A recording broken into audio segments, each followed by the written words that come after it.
Welcome to Moving the Rock. Whether sales is all you do or only part of what you do, the strategies and tactics of success can often feel split between two realities. You can become someone you're not to earn the recognition and praise of people you don't respect, or you can try to figure it out on your own, knowing you'll underperform your potential. We're here to offer a third way. The idea that you can't have success without compromise is just wrong. You don't have to compromise to win in the long term. You can play the game in such a way that you win in the short term and the long term. Through our hard lessons learned, we can shift your way of thinking and create a better way. I'm Chris, founder of SiteShift. And I'm James, founder of Florist Group. If you're tired of the status quo, we're here to help you move the rock on your career, your business, and your life. Welcome.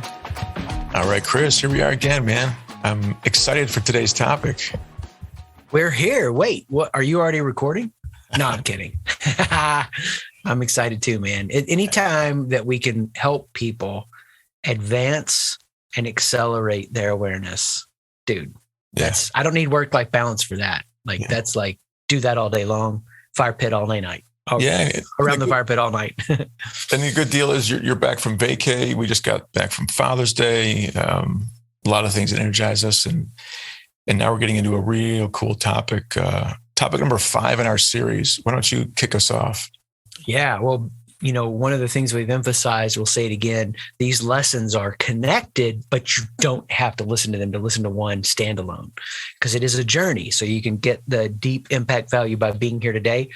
But we're connecting it to last session, this idea of you're preparing, you're practicing. As you prepare and you practice, you're shifting into this state as a leader where you learn to be poised, to be ready for every moment. And there's such a false understanding that great leadership in sales is about, seizing that opportunity, pouncing on that moment. And that is a part of it. But it's also being poised when you get punched in the face, when the boat rocks, as it inevitably will. All boats rock.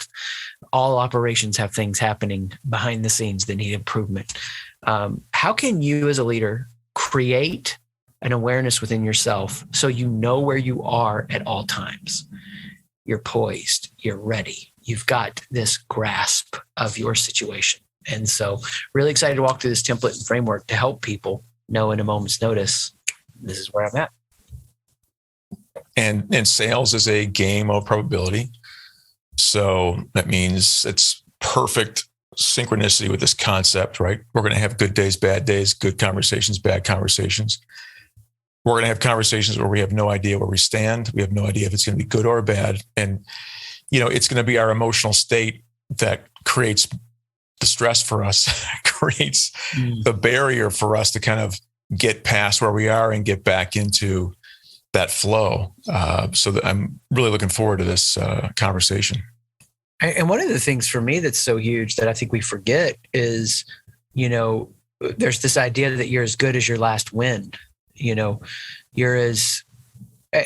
when you understand at any given moment in your life, you always have things that are happening, both positive and challenging for your growth, then you don't get swept away in the winds where you lose yourself and you lose the vigilance and you lose the appreciation for the hard decisions that got you here. But you also don't get crushed in the loss because you see this is a continual evolving picture. And I'm going to get a good night's sleep, and I'm going to wake up tomorrow, and I'm going to be ready to rock and roll. So, yeah, as we introduce this template or framework, what I want to emphasize is it's not about the fact that you're in one of these at one time. All 4 of these are present in your life at any given moment. And you can think about it like just a pie chart, okay? So just imagine a pie chart. All you're paying attention to is what goes in each of these pieces. So one of these categories we're going to give you might be 3% of your experience right now. Another category might be 72%, So don't expect you're going to only be in one. All 4 of these are going to help you in a moment's notice. Now, as a side benefit, especially for sales leaders and those that are impacting others and connecting with others, here's something that's been a wild benefit that we found of this template or framework, Jimmy, and it's going to be really cool to point this out. If you practice this and do this with yourself, you'll never be at a loss for how to make a deep connection with someone, because you'll always have something substantive to share, just a little bit, that could provoke a good conversation that you then get to start asking the other participant questions. The person you're meeting at the cocktail party, the person that you're meeting at the networking event, whatever that looks like, you're going to be able to actually spark conversations in a very effective way without being too manipulative. So let's get in it, man. Well, if I may, Chris, just one sec, just to draw the connection back to sales and sales leadership. We're talking, this series is really talking about leaders who lead other leaders. But what we're always looking to do as a leader is model behavior, right? And what I think is cool about what you just said is I can teach somebody without proactively or directly teaching them, just by modeling the behavior I want them to adapt and doing it consistently. And we can do the same thing when we're selling. So I love what you just said, because I'm interpreting that as I can leverage these 4 questions to actually even maybe influence my discovery questions and do it in a sincere way. Yes. Right. As I'm talking to a client to kind of understand where the connection is, because I want the same thing if I'm leading a team of individual contributors. I want the same thing if I'm leading a team of leaders. It's about sincerely understanding where they are. How do I meet you where you are? And how do I get you where you want to go? To me, that's the essence of being an effective leader. I love it. I mean, I have used this, and other people have used it in mentoring relationships. I have used this in starting entrepreneur groups where we all get together and then give this quick update. I've used this in deepening friendships. Like, hey, it's somebody that I'm close to. We're meeting an hour every month, every week, whatever that looks like, in different rhythms. And they're going to come to the chat, and I'm going to come to the chat, and they're already going to have these 4 categories in mind. So yeah, when you're talking about these sales leaders who are leading others in sales, you can use this in one-to-one connections with them. And the powerful part of the framework of the template, you don't have to have deep awareness to apply it. You don't have to have full insight on an issue. It's a felt reality that you're experiencing. And just by expressing it, very often, not only does it deepen connection, you'll coach yourself into clarity just by talking through it. So yeah, let's jump in. It's 4 categories. And as we walk through these 4 categories, we're gonna give you examples of them and color it out, but we're also not gonna make it more complicated than it has to be. It's simple, it's straightforward, and it's effective. So here it is. 4 categories to help you stay poised, situationally aware, and ready to hold in your head at all times. Here it is. Winning, losing, stuck, inspired. If we could make it more complicated, we would. No, we wouldn't want to do that to you. It doesn't have to be complicated. It's 4 categories: winning, losing, stuck, inspired. So at all times within myself, I'm holding an awareness, and you can apply this in sales, in personal life, professional life, whatever, these 4 categories. Where right now, and then this is key, do I feel that I'm winning? We want you to think about it from this verb feel first, because if you try to get beyond feeling too quickly, what happens is you're trying to then to analyze it. And it's, at the beginning point of this, a lot of high performing leaders shut themselves off from their best intuitive insights because they jump into analysis before they really feel it. So that's why we emphasize the verb feel. So we're starting first with winning. Where are we winning? Now, as we've talked about in sharing different personal stories and even personal moments of challenge and success and setback, we could refer back to so many different podcast episodes where we've shared things, right? Even us doing this episode here, doing this podcast, doing this format. In a sense, Jimmy, we're winning. We've made a commitment to each other to show up, make this show happen. Feels like a win to be here, to ship another episode. Yeah. When you think about what we were like 2 years ago, did you even have a video set up at all pre-COVID? No. Other than your web camera on your MacBook? No, that was something we built together. Yeah, it was fantastic. I still remember feeling like that pioneer. Yeah. in our peer group for sure. Yeah, the challenge and the frustration and the joy. Yeah, and what you feel like is a lot of that wasted time. And I think the thing that's resonating for me is that as a human being, right? Salespeople. I mean, a lot of what drives us is our ambition, right? And wherever the why is behind that ambition, we have that ambition, but we're human beings as well. And we're not always on, right? Yeah. I know that in pros, no matter what you're going through, right, you're going to show up and deliver your best on every commitment that you make professionally. And I don't care if you're a salesperson, an athlete, a musician, an artist, anyone who's a pro will do that. They're not going to wilt, right? Just because they don't feel like doing something or in the moment. But when you're back at your office or back at home and it's that time you've got to reflect, what's really helpful for me is to be thinking about it's okay to understand that you're in all four of these at the same time. Yeah. And I cannot tell you how important that is for me. It has been for me, just because, it doesn't matter which one is dominant for me right now, which is driving kind of how I emotionally feel or approach the world or want to approach the world. What's important to know is that's just the one that's dominant, but every one of these is in play all the time. It gives me a sense of comfort, right? I'm not bouncing between different realities. I always have a foot in each of these realities.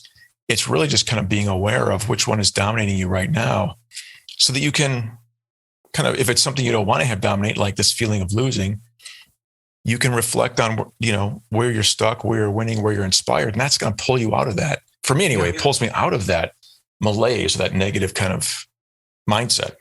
Absolutely. So the way I think about it is two extremes. I'm swept away or I'm suffering. And so without the situational awareness, I'm over identifying with where I'm stuck or losing. I'm suffering. I'm over identifying with where I'm winning or inspired. I'm swept away in the moment. I can remember closing deals and getting aware that I'm coming home and there's a ton of cash and I could be too full of myself and bring energy into the house that is overly exuberant. Or I could come in because I've lost and felt some pain or felt stuck. And then I'm suffering because I'm over-identifying with that experience. And what it does for me, it doesn't rob me of the emotional joy of the win, nor of the refining pain of the loss. It just keeps it from being the dominating experience. I'm not over-identifying with just the one. I'm maintaining this composite view. And that's a great way to think about balance. Because oftentimes I feel balance is as simple as good or bad, a foot in one of two places. But this gives me now four things. So it gives me a little bit more of a sophisticated view of who I am, what I'm facing, and how to reflect on what I'm feeling and get myself into a really positive place. That's awesome. Yeah. I mean, and that's the thing. It's like, that's why losing is second. I usually encourage people to go winning first, losing second, because you get that momentum from sharing the win, but then you're embracing the reality of that loss. And if you don't have anything in the category of loss, you don't have any learning that's happening. So if we could only exist in winning and inspired, there's no learning, there's no development, there's no growth. And so where do I feel like I'm losing right now? Where's something that is, challenging my best mindset? Where is it really hard? And it's like, stuck would be an improvement. It's something is actively pulling this back or coming against me or dragging this into a place that I don't want it to go. And, having done this now for probably a decade, I've found that sometimes there's not as much in the losing. And then there are some seasons in my life where there's a lot more in the losing. And when you walk through this enough with relationships and with people, and you're taking a long form view on impacting them, mentoring them, a sales leader is going to lead a team for a long time into the highest level of performance. That's really powerful, because then you don't have this thing in your head that says, the update I'm giving them today is like 30% losing. That sucks. I suck to be around. And you start faking it because you think you're drawing energy. No, we've made this journey together. This is where you are and this is what's happening and I'm with you in it. So yeah, right on, right on. So when we talk about losing, we're talking about a category that a lot of people don't want to acknowledge. And we kind of, hinted to this already. If you can't acknowledge the losses, where's the learning going to come from? What for you would you look back and say, over the last few years, shifting approach and strategy, just to maybe connect with those that are listening? Where's a place for you that you feel like you've lost? I can go first if you want me to. And what learning came out of it? Well, in a sales context, if you're not losing every week, then you're not busy. It's like, your pipeline isn't big enough, right? It's like a batter up at bat, right? A great batting average is going to be less than 300% or 300 out of 1,000. So, I think your point is great. Losing can when it's focused on by a leader, and you allow as a leader, and you allow that to define the people that you are leading. It has a dehumanizing effect. And it may be motivating, but it's dehumanizing and it creates dysfunction. And you're going to end up losing your best people or your future best people by focusing on that. So I respect that. And I give myself that same respect. And so, back to this idea of balance. Yeah, man, I lose at something almost every day. Yeah. But it's helpful to know that I'm also winning, and that forces me to go beyond, as I said before, that emotional connection to that loss that could just ruin my day or ruin my week. But yeah, if you think about losing in that context, any kind of deal that I may have lost, any kind of conversation that I had where I thought I had agreement, and then the person or the people I spoke with after the call had a conversation and some idea that we didn't discuss infected them, and it come back and they changed the mind, changed their direction, something happens. And so in sales, it's so much about having control over the things you control and recognizing that when you had that great news yesterday or the day before, and then today it's turned bad, it's like, it can become a real bummer if you let it, if you allow yourself to be overly influenced by it. But those are just some, examples that come to mind. Dude, I love that. I was thinking big stuff. You take it right to the street, the daily activity, which is so true. I mean, it's like, and that's a reminder too. These categories can be big, like quarterly stuff happening in your life in the season of a year, but they can also be micro, daily. I can have an exchange with my daughter that I would put in the losing category because, I brought a little pressure or something, or I got a response from her that let me know my approach wasn't right. Or I reflect on a meeting and I think, man, I kind of glossed over that point and I didn't really draw out and lead well there, whatever that is. And then you have these bigger ones where it's, I feel like in 2020, I really had this loss happen.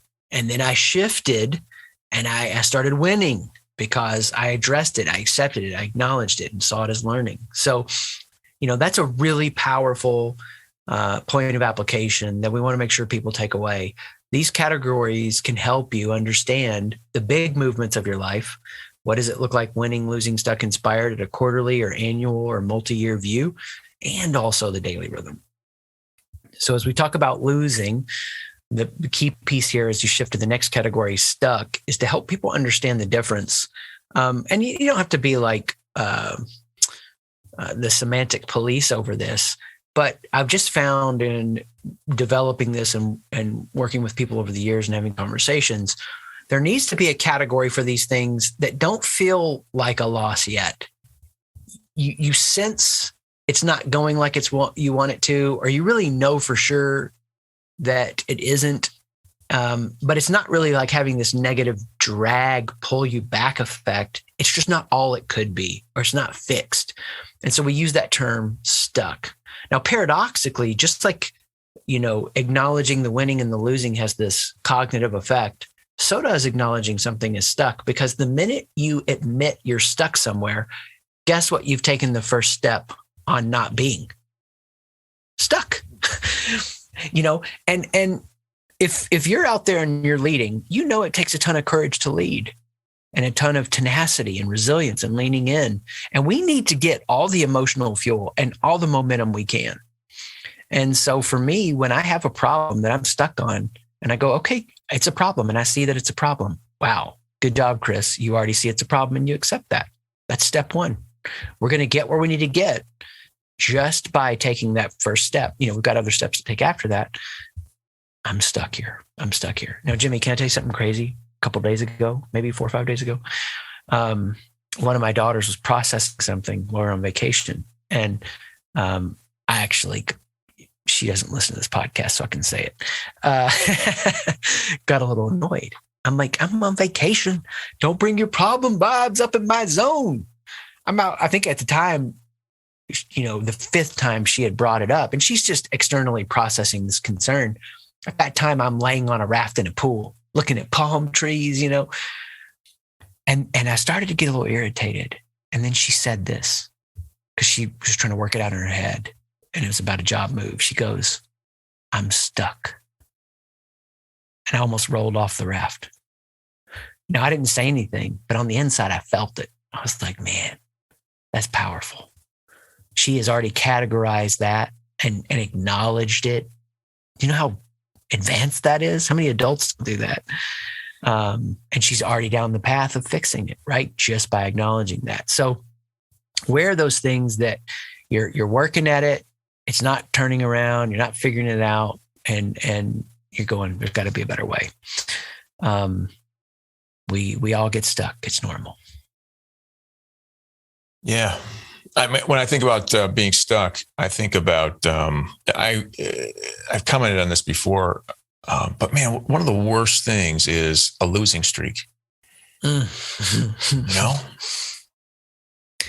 it's like, and you can feel like you can just feel bewildered. What do I have to do to get out of this? And if somebody came to you and said, I'm in a losing streak, what am I going to do to get out of this? You'd say to them, don't sweat it, man. Just keep doing the basics. Eventually it'll happen for you. And I just wonder, I'm always interested in why that doesn't work on me when I do it, when I say it to myself, right? All those doubts and things. So I think for me, being stuck is really about being confused, not understanding that path. And then, of course, as a leader, if I can identify or help my team identify where they're stuck, man, the faster I can help them deal with that,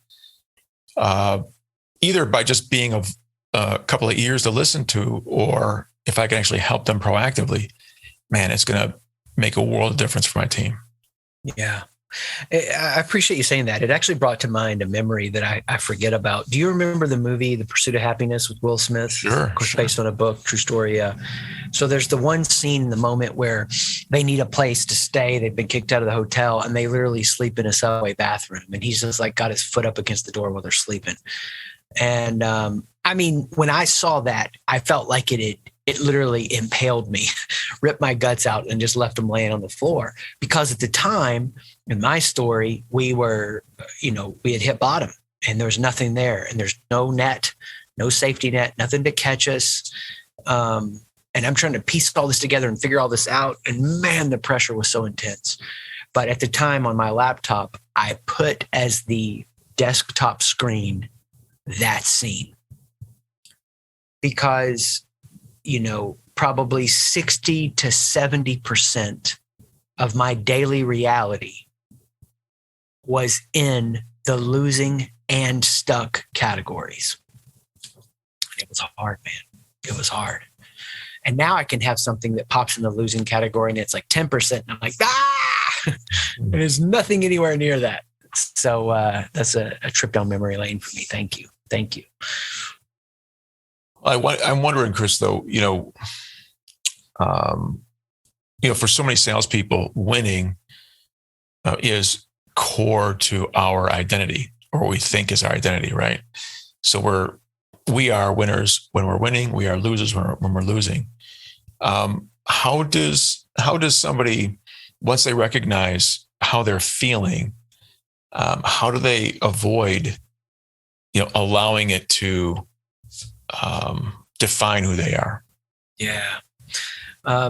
I will give you the 2-minute reply, and you can let me know if you want me to expand it a little bit more, and maybe we'll do another episode. We construct, and very often in sales leadership, in fact, I think every sales leader I've ever coached, or every person in sales, tends to have just one of a few key struggles. They construct how they feel about themselves based on their performance, whether they win or they lose. They seek more than anything else to win, to keep power, so they can't be taken advantage of in any kind of way. Or they seek to achieve through sales to show they've got what it takes.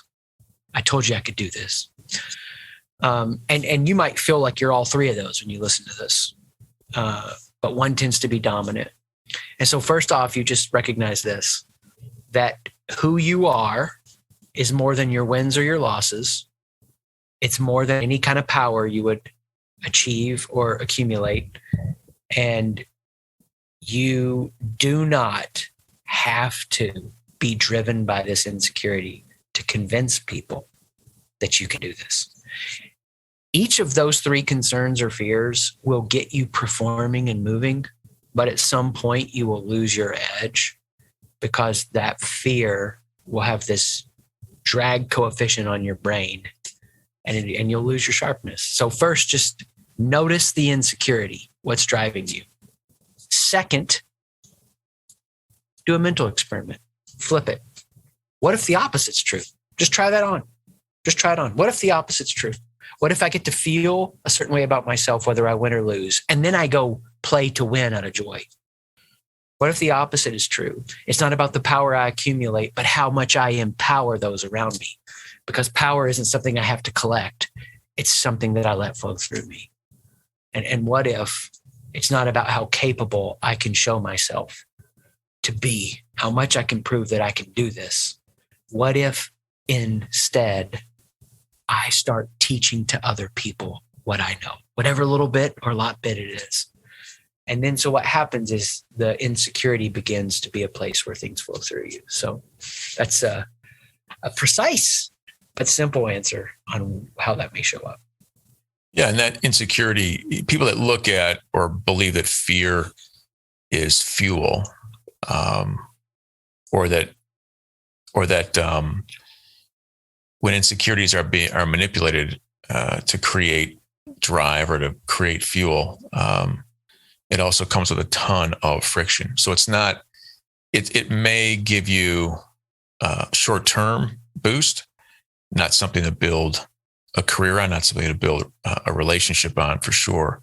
And it seems to me, based on your explanation, if I was practicing, if I could get back to center, right? If I'm feeling insecure, and I can just look at where I'm winning, losing, inspired, stuck and inspired. If I can just look at that balance, and I can recognize that whether I feel that way or not, I'm always in balance, then maybe I can kind of get back to that center state, and then also more authentically engage with customers, right? Instead of engaging with a customer out of fear, I mean, how much less productive will I be than if I'm engaging a client from a position of authenticity? Some combination of all these things, but focused on them in flow, and as you said, looking to give, right, as much as I expect to receive. Right on. And for me anyway, over and over and over and over again, I've learned I don't beat myself up when I lose center. We all lose center. Instead, it's like, hey, you lost center. Opportunity here to train yourself and get back to center. And you don't force it. You relax with it, and you go through these transformations. I'm not defined by how much I win or lose or whether I'm stuck. Instead, I have an identity apart from what I do, and I keep advancing and developing myself. And so then all of life becomes a training opportunity. Everything that's happening to me starts to become something that happens in me, through me, and then for me. And as we have this mindset, it's really fun to hit this fourth category, because this is where we talk about inspired. So I haven't yet translated this into winning, but I'm inspired to improve it. I'm inspired to learn it. I'm inspired to activate it. I'm inspired to try it. I have a category now in my mind and heart for where are the things that I've got a sense of curiosity or wonder or awe, where I want to cultivate that more in these, places I'm applying it. So at any given point, when I'm holding in my heart and mind, and give the points of application again for those, how they would apply it, I have this situational awareness. Like, without preparing, I could say, here's where I'm winning right now. Here's where I'm losing. Here's where I'm stuck. Here's where I'm inspired. Well, if I have that situational awareness within myself, I can do, like I said earlier, I can immediately make connection with others. I can share a little bit. I can see what it sparks in them and start asking them questions about theirs. I can model this, like you emphasized, to the people that are on my team. I can give them this of me when I connect with them in one-on-ones and train them how to be able to develop this situational awareness and segment their lives and look at these components. And I can stay connected to their world. I know what they're concerned about, personally or professionally, so I can serve them better, especially for sales leaders to be able to do that, how powerful that is with their team. And so practice it, find one person. If we could give you a killer practical takeaway, find one person you will meet with once a week, once a month at the least, and give this update. You will train your mind to start seeing all four at all time. Yeah. So when we talk about coaching, right? So teaching managers how to coach, we know that when you have all the requisites, like a consistent training activity, when you have a reliable sales process, all that's left is the reinforcement and the accountability that comes from coaching. So just like you use this for coaching leaders, I would assume, Chris, this would be a fantastic tool for any leader or manager who wants to more effectively coach their team. And I'm bringing this up because most of the time we talk about sales coaching, it's really around the technical aspects of how to sell. But if you don't, as a coach, also look at the whole person that you're dealing with, you're not going to fully earn the respect of your team. And if you don't have the respect of your team, you're not going to be able to coach them effectively. If you don't have the trust of your team, you won't be able to coach them effectively. And if you don't, you can't have either of those two things if you don't fully understand your team. So it seems to me, Chris, this would be a great counterbalance to all the technical coaching that is done by sales leaders, just to really allow space for the human being that's there, that also needs to have that outlet. So in that context, why wouldn't I, as my team leader, want to be that person who my team can talk to on a weekly or monthly basis to kind of explore these characteristics of themselves and, refresh them, find the balance and get out of the street, in an authentic way, ready to take on the world. Dude, right on. I'm going to come out of my skin on this for 2 points that are coming up over and over and over and over. One is, this technical conversation is important, but without the connection and the caring, people will still leave. Sometime this week, McKinsey, Harvard Business Review, one of these places, it was just like producing all the stats on where there's a manager connected to the team member employee. There's a technical conversations happening, and then they're still surprised that they leave. Why? Because there was no context for caring.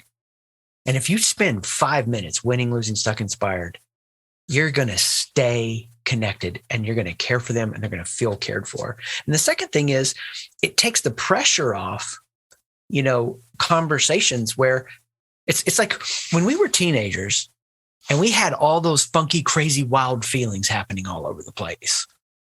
We didn't always know why we felt that.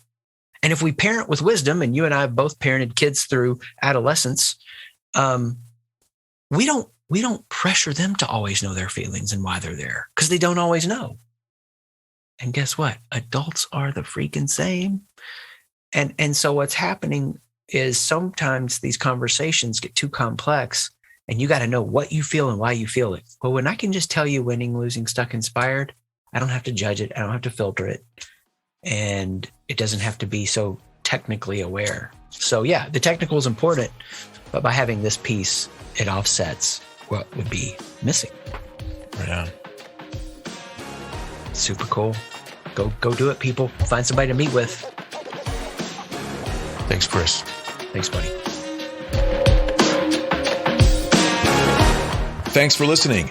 If you learned something or were inspired to try something new, please rate the podcast and share this episode with someone you know. If you'd like to learn more, visit and connect with me, James, at florissgroup.com, FLORISS group.com. And if you want to connect with me, Chris, check out SightShift, SIGHT shift.com. Peace.